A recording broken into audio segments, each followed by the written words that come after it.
So,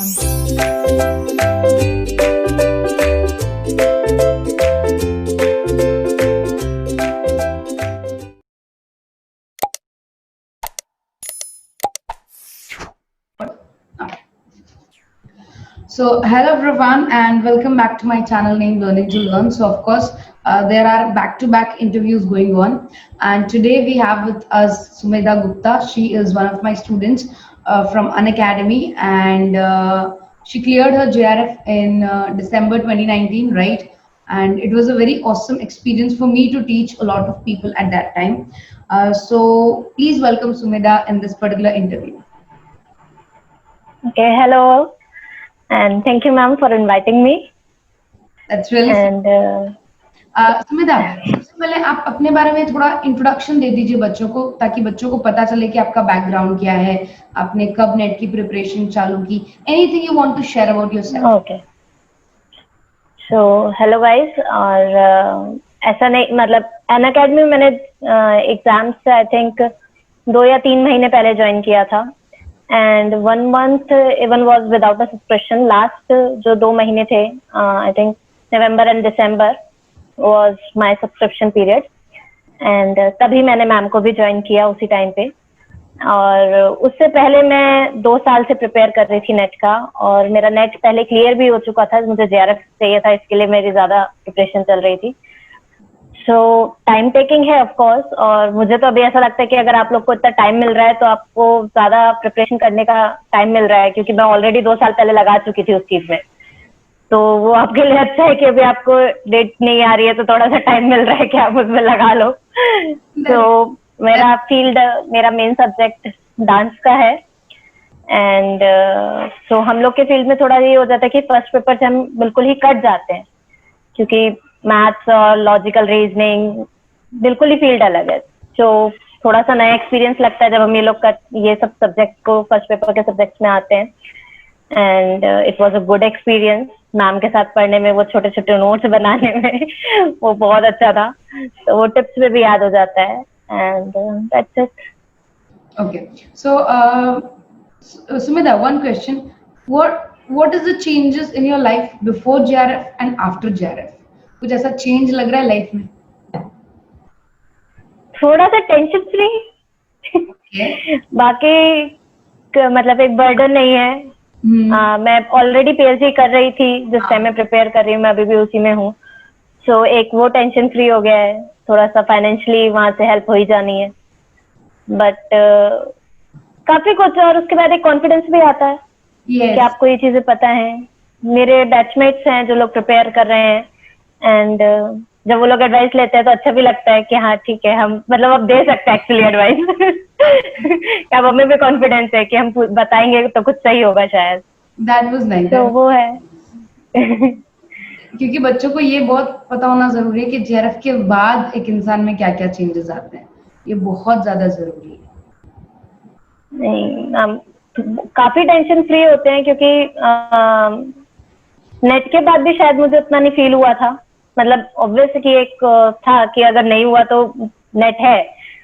but JRF के बाद जो रिलीफ हुआ है, एंड मैम ये श्योर है जिससे जेआरएफ के लिए प्रिपरेशन करी है उसने काफी नॉलेज जो है पढ़ा होगा. उसके बिना पॉसिबल नहीं है.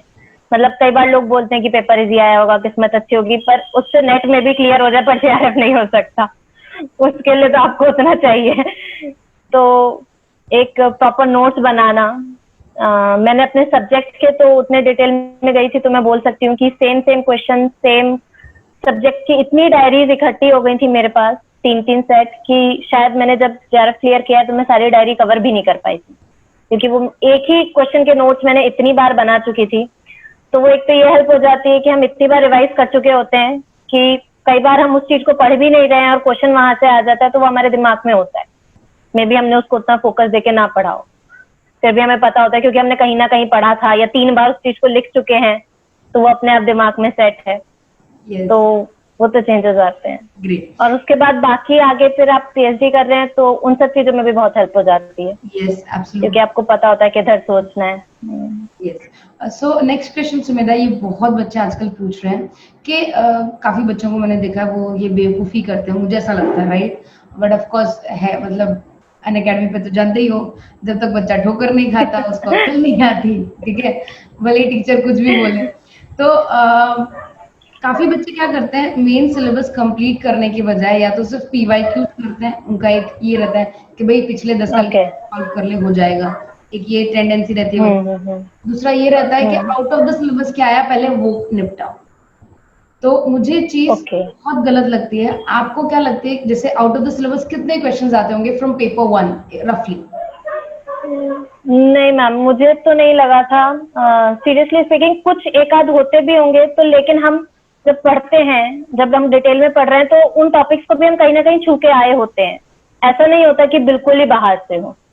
और मतलब मुझे पता है कि मैं और मेरे फ्रेंड्स जब एग्जाम रूम से बाहर निकले फर्स्ट पेपर के, हम सबके रिएक्शन देख रहे थे, क्योंकि हमारी फील्ड में जैसे कि मैंने आपको बताया कि पहले ही हम लोग फर्स्ट पेपर से बहुत दूर होते हैं, तो सबकी शक्लों पे दिख रहा था कि कुछ पल्ले नहीं पड़ा है कि क्या क्या क्वेश्चन आए थे।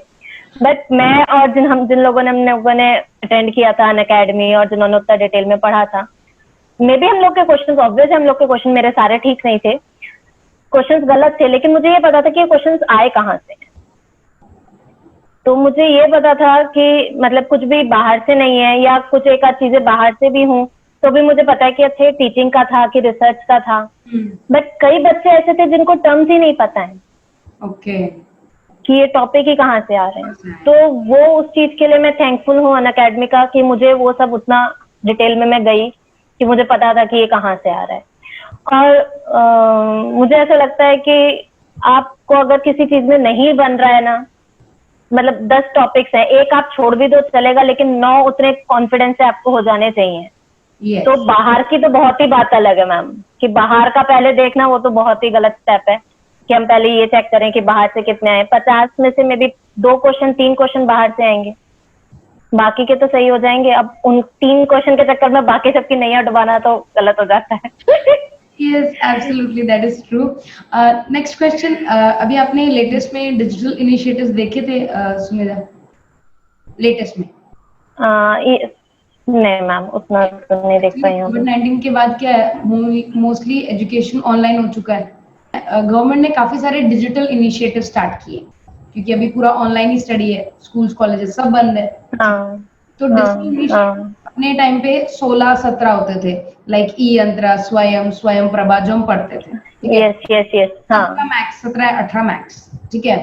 अब ऑनलाइन उसका कंटेंट खोलो ना, 80, 90। ओके। मतलब परेशान हो चुके हैं, पूछते हैं मैम कितना पढ़े हम लोग। Obvious. What do you think, अगर सपोज 80 डिजिटल इनिशिएटिव्स हैं तो क्या लगता है कि सारे कवर करने चाहिए? नहीं मैम, बहुत लेंदी हो जाएगा एक टॉपिक में इतना अंदर जाना, बहुत लेंदी हो जाएगा। मुझे लगता है जो मेन हो, हाँ, जब क्लास में वो काफी है। तब मैंने बोला था कि ये एक टॉपिक का टॉपिक है, राइट? मतलब हाँ में एक छोटा सा टॉपिक है, इसको पढ़ने में जितना टाइम जाएगा उतने में तो आप टीचिंग एप्टीट्यूड और रिसर्च एप्टीट्यूड दोनों कंप्लीट कर लोगे। Seriously, yes yes yes. But बच्चों को ये समझ नहीं आता। But okay, no issues, because आप अभी लेटेस्ट में उसमें नहीं होंगे तो you might not know, but okay. Next question, क्या what difficulties did you face while doing your JRF? मतलब सबसे आपको ज्यादा क्या डिफिकल्टी लगी कि ये नहीं हो रहा है, या शायद इस वजह से मेरा JRF नहीं हो पाएगा, क्या डिफिकल्टी लगी आपको? ओके, तो मैम एज कि मैं 2 साल से प्रिपेयर कर रही थी, तो मुझे अपने पेपर पे फिर भी कॉन्फिडेंस था। मैंने अपने सब्जेक्ट का जो है उसके नोट्स बहुत थे, उसके पेपर मैंने पिछले 10 साल के कई बार सॉल्व कर लिए थे। फर्स्ट पेपर जो है वो मेरे लिए मेन टारगेट था। इवन जो नेट के रिजल्ट से मेरा नेट लगा था, तब भी जो मैंने अपने रिजल्ट में देखा था तो वो मुझे क्लियर था कि फर्स्ट पेपर में मुझे ज्यादा फोकस करना है। उसी के कारण जो है परसेंटेज का प्रॉब्लम हो रहा है।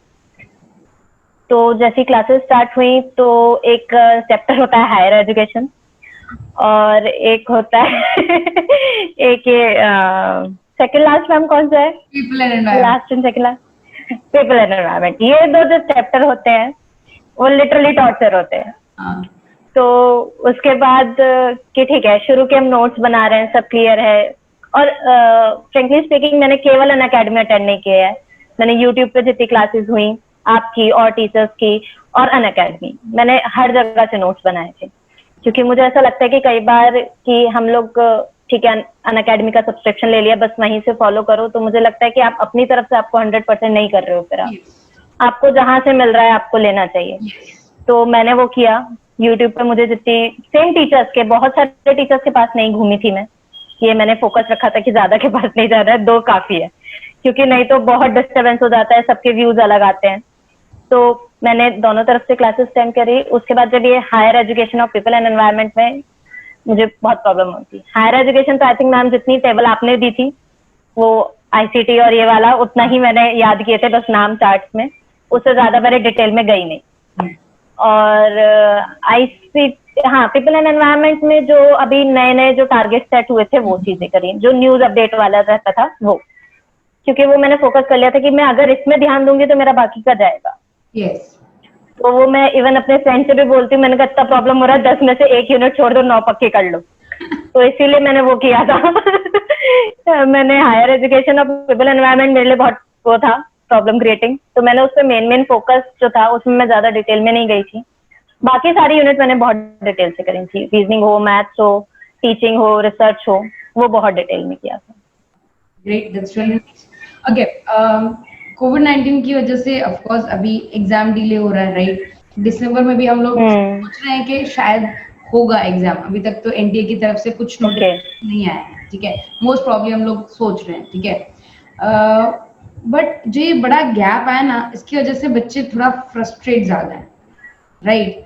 कि काफी लोग जो जनवरी से प्रिपेयर कर रहे हैं, बेचारे बच्चे, जैसे दिसंबर का के बाद बच्चे जनवरी से प्रिपेयर, फिर उनको लगा कि जून में एग्जाम होगा, कोविड-19 आ गया, जून में नहीं हुआ, फिर इवन अभी तक डेट भी डिक्लेयर नहीं हुई है, डेट भी नहीं आ रही है। पढ़ पढ़ के वो फ्रस्ट्रेट हो चुके हैं। सो एनी आइडिया कि उनको क्या करना चाहिए आपके हिसाब से, अगर आप उनकी जगह होते तो आप क्या करते? आई डोंट नो मैम, क्योंकि मैं खुद देख रही थी, मेरी फ्रेंड है, मैं उसी के साथ रह रही थी अभी तक, तो मैंने खुद उसको देखा है कि यार कब होगा एग्जाम, कब ये मतलब एक जैसे टेंशन खत्म होगी। तो मतलब फ्रस्ट्रेशन होना थोड़ा तो मुझे ऑब्वियस लग रहा है, क्योंकि कब से प्रिपेयर कर रहे हैं, क्लासेस कंप्लीट नहीं हो रही हैं, सिलेबस कंप्लीट नहीं लग रहा, नोट्स कंप्लीट नहीं लग रहे, लेकिन शायद अब फेज है वो फेस तो करना ही पड़ेगा। तो मुझे ऐसा लगता है कि मे बी मैं एक फिक्स टारगेट और रखती, थोड़ा सा टाइम और चीजों में भी ऐड कर लेती। मतलब जैसे जिसकी मैं बात कर रही हूँ वो साथ में पीएचडी भी कर रही है, तो उसने अपना टाइम फिर भी डिवाइड कर लिया कि कुछ टाइम वो अपने पीएचडी का प्रिपेयर करती है, कुछ टाइम इसकी पढ़ाई में देती है। तो कुछ आपको ऐसा तो फोकस करना पड़ेगा कि बिल्कुल हम उसमें डूबे रहते हैं तो कई बार फ्रस्ट्रेशन हो जाता है कि हम कब तक करें, कब तक यही टॉपिक यही चीजें चलती रहेंगी। तो थोड़ा सा तो साइड एक देखना पड़ेगा, पर हाँ बिल्कुल कटना भी नहीं है, क्योंकि कब हो जाएगा वो भी क्लियर नहीं होगा। और मुझे ऐसा लगता है सभी के साथ ऐसा, और अगले जिन्होंने सब्सक्रिप्शन लिए होंगे सबके खत्म होने में आ गए होंगे, और अब वो लग रहा होगा कि जब एग्जाम होगा तब शायद सब्सक्रिप्शन ना हो, तो वो गाइडेंस कैसे मिलेगी आप लोगों से, तो वो टेंशन भी एक है सबके सिर पे। तो वही है, वो सब नोट्स कंप्लीट करके रखना और वीडियोस को उस टाइम पे शायद दोबारा देखना, शायद अभी अगर डिस्टेंस लग रहा है तो। Okay. So last question, Sumedha, for you. What is your ultimate suggestion to a student, or ultimate कुछ आप ऐसा बोलना चाहते हो स्टूडेंट को कि अगर आपको जेआरएफ क्लियर करना है तो आपको इन बातों को तो हमेशा ध्यान रखना पड़ेगा, ऐसा कुछ? ओके, सो जैसे कि मैंने आपसे क्लास अटेंड करी, मैंने तलवीर सर से के साथ भी करी थी, तो एक चीज फिक्स थी कि उन्होंने एक ऐप डाउनलोड करवाया था, वो मैंने शायद अपने इंटरव्यू में भी बोला था, अलामी करके। जो लोग रात को पढ़ते हैं नो प्रॉब्लम, वो लोग रात को देर तक पढ़ते हैं, पर मैंने अपनी आदत बना ली थी कि सुबह उठने वाली। तो मुझे लगता है एक चीज तो वो फिक्स होनी चाहिए मैम, कि आप सुबह इतने बजे उठ रहे हो और आपको इतने बजे अपनी कॉपी उठानी है, क्योंकि वो अगर हम, मुझे ऐसा लगता है अगर आप अपनी लाइफ में वो चीज नहीं लेके आएंगे एक शेड्यूल के हिसाब से, तो काम डिले होते रहते हैं। And second thing is mobile का यूज। वो बहुत कम करना पड़ेगा, अपनी स्क्रीन रिकॉर्डिंग हमें खुद रखनी पड़ेगी कि हम कितना टाइम व्हाट्सएप पे दे रहे हैं और कितना अकेडमी में, क्योंकि ऑब्वियस है कि मोबाइल के बिना पढ़ाई भी पूरी नहीं हो सकती। तो पर हमें ये भी पता होना चाहिए कि हम सोशल मीडिया पे हमारा कितना टाइम जा रहा है, क्योंकि उससे बहुत टाइम सेव होता है, कॉल हो या व्हाट्सएप हो, वहां से टाइम मतलब सीरियसली अगर आप हम खुद सोचेंगे ना तो आपको खुद बिलीव नहीं होगा कि हम इतना टाइम इसमें देते थे। जब हम देखते हैं अल्टीमेटली रिजल्ट कि हमने कितना फोन में दिया तो हमें खुद नहीं पता चलता कितना टाइम चला जाता है। तो मुझे ऐसा लगता है कि फोन से थोड़ा सा आपको स्क्रीन रिकॉर्डिंग आप सबको पता होना चाहिए कि कितना टाइम जा रहा है उसमें। एंड सेकंड थिंग ये आपको शेड्यूल फिक्स करना पड़ेगा, टाइमिंग फिक्स होनी चाहिए कि इतने से इतनी देर ये करना है, इतनी से इतनी देर ये करना है। बेशक उसके बाद अगर आपको रिजल्ट भी नहीं मिल रहा तो मुझे लगता है कि आप उस दिन उस चीज को छोड़ दो, अगले दिन वापस उसी के टाइम पे उसको उठाओ। ये नहीं कि आज नहीं बन रहा है तो उसी में लगे पड़े हैं, नहीं आज पूरा ही करना है। तो मुझे ऐसा लगता है कि आपसे आज नहीं बन रहा तो उसको छोड़ देना चाहिए, अगले दिन आप उसके टाइम पे आप उसको वापस उठाएं तो ओके। शायद आपका दिमाग भी सेट होगा, यस, फ्रेश होगा, तो आप मतलब वापस उस चीज पे फ्रस्ट्रेशन आ शायद जाती है उस टाइम आंसर पे, कर अपन नहीं पाएंगे। फोकस कर पाते। शायद थोड़ा गैप देंगे तो अगले दिन यस, फोकस हो जाएगा। यस। हो जाएगा। हाँ। Okay, one more question. काफी बच्चे पूछते हैं कि जैसे अगर आप अनअकैडमी प्लेटफॉर्म यूज कर रहे हैं सपोज, ठीक है, and specially if you are have join hmm. Plus classes, right, तो प्लस में कितने घंटे हम्म। देने चाहिए? क्योंकि काफी बच्चे कंप्लेन करते हैं कि मैम पूरे दिन लेक्चर्स देखने में निकल जाता है, सेल्फ स्टडी में टाइम नहीं मिलता, राइट। तो उनको एग्जैक्टली पता ओके। ही नहीं है कि एप्लीकेशन यूज कैसे करना है, और आपने यूज किया है तो आप उनको ओके। गाइड कर सकते हो कि एग्जैक्टली किस तरह यूज करना है। श्योर मैम, मैंने जो फिक्स किया था, जैसे मेरे पास 2 ट्विटर फिक्स थे, तो मैक्सिमम अगर मैं, क्योंकि उनसे अपने सब्जेक्ट की क्लासेस तो नहीं हो रही थी, मेरी तो फर्स्ट पेपर की क्लासेस थी, तो अगर मैं 2-2 घंटे भी मान लूँ, मेरे ख्याल से 2 घंटे भी नहीं होते थे, आपकी भी 1 ही घंटे की मैक्सिमम क्लास होती थी फर्स्ट पेपर की, और सर की अगर उन्होंने मैथ्स की अलग और सब्जेक्ट की अलग ले ली तो उनकी 2 घंटे, मैक्सिमम 3 घंटे तो मुझे क्लास अटेंड करने में गया। उसके अलावा जो मैं करती थी, क्योंकि मैं पीजी में रह रही थी, तो मैं नाश्ता बनाते हुए या कुछ ऐसा काम कर रही हूँ, तो मैं जो क्वेश्चन आयर वाला एक पेज होता है ना, उसमें टीचर्स क्वेश्चंस डाल देते हैं रिसर्च के एक साथ कुछ कुछ करके, मैं हाँ। वो खोल लेती। तो उसमें क्या होता था कि मैं सुन भी रही हूँ कि क्वेश्चन क्या है, उसका जवाब भी दे रही हूँ, और इधर मेरा काम भी हो रहा है। तो मेरा एक तो वो टाइम सेव हो जाता था, नाश्ते खाने के टाइम पे मेरे क्वेश्चन एक रिवीजन हो गया, बाकी आपकी क्लासेस हो गई। उसके बाद जो मैं अलग से जो टाइम दिया है मैंने फर्स्ट पेपर के लिए, वो यही दिया है कि जो मैं मॉर्निंग में मैंने अपना शेड्यूल बनाया था उठने का 4:30 के आसपास, तो मैं उस समय मैथ्स करती थी, क्योंकि वो नींद खोलने के लिए अच्छा होता था। बाकी कोई सब्जेक्ट होता तो वापस सोना हो जाता था। तो वो मैथ्स कर लिया उस समय, और उसके बाद मैंने सब्जेक्ट वाइज बहुत अलग से टाइम नहीं दिया है, जितने नोट्स बनाने में टाइम गया उतना ही, बाकी फिर मैं अपने सब्जेक्ट को देती थी, ओके। मतलब टॉपिक वाइज फर्स्ट पेपर में। क्लासेस के अलावा उसी समय या तो जस्ट क्लास के बाद 1 घंटा और देके उसके नोट्स बना लिए जो क्लास में आज पढ़ाया है, उसके बाद फिर मैं अपने सब्जेक्ट का, क्योंकि सब्जेक्ट छूट जाता है। मैं जो देख भी रही थी उसमें ये होता है कि हम सब्जेक्ट में पीछे हो जाते हैं, और जबकि सब्जेक्ट बहुत जरूरी है, हम्म। वो आपके लिए स्कोरिंग है। जो भी कंपटीशन होता है वो फर्स्ट पेपर का होता है, लेकिन जो मतलब रिजल्ट बनेगा आपका अपना पर्सनल, तो वो सब्जेक्ट के बेसिस पे बनता है, यस, जो वो मिस नहीं होना चाहिए। That's true. ओके तो सुमेधा। मुझे नहीं लगता कि बहुत ज्यादा टाइम जो है अनअकैडमी पे उतना, मतलब मुझे ऐसा नहीं लगा कि बहुत ज्यादा टाइम गया, या जितना भी गया है वो अच्छा था। ऐसा नहीं था कि मैं वेस्ट कर रही हूँ, नहीं, एक्चुअली बहुत ज्यादा बच्चों के हो रहा है और साथ मैं क्या कुछ होता और है, नहीं कर पा रही हूँ। काफी बच्चे क्या पेपर 2 के लिए भी अटेंड करते हैं। तो जैसे आप दिन में हाँ, उन लोग के लिए घंटे शायद। लगाते हो, तो 6 से 7 घंटे लगाते हाँ हाँ, इसलिए हैं, इसलिए तो मैम उनका। मुझे लगता है वो प्रॉब्लम अगर वो सुबह उठेंगे ना तो वो सॉल्व हो सकती है। Yes, yes. So okay, hmm. I think done. जो भी मतलब बेसिक बेसिक क्वेश्चंस थे बच्चों के जो रिपीटेड मुझसे पूछते हैं, they might have get a good idea. And मैं ये या बात भी मानती हूँ सुमेधा कि एक टीचर का पॉइंट ऑफ व्यू अलग होता है और एक स्टूडेंट का पॉइंट ऑफ व्यू अलग होता है। जब एक बच्चा यस मैम। बच्चे के हिसाब से समझता है ना, तो उसको वो प्रॉब्लम सही दिखाई देती है। सो आई होप बच्चों को बहुत अच्छा लगा हो योर दिस पर्टिकुलर लेक्चर और this particular interview, right. Of course उनको बहुत अच्छा लगेगा। Thank you so I hope कि उनकी हेल्प हो मच। जाए कुछ। जी, आप थैंक यू बोलिए, आप मैम। बोलिए। आई वाज सेइंग कि मतलब मैं होप कर रही हूँ कि उन लोग की भी हेल्प हो जाए, कुछ उन लोग को थोड़ा सा गाइडेंस मिल जाए, क्योंकि आई नो कि वो कितने प्रेशर पे होंगे इस समय और क्या फील हो रहा होगा। यस। तो कि कुछ काम हो जाए। Okay, thank you so much Sumedha. Okay ma'am. Bye. Thank you ma'am.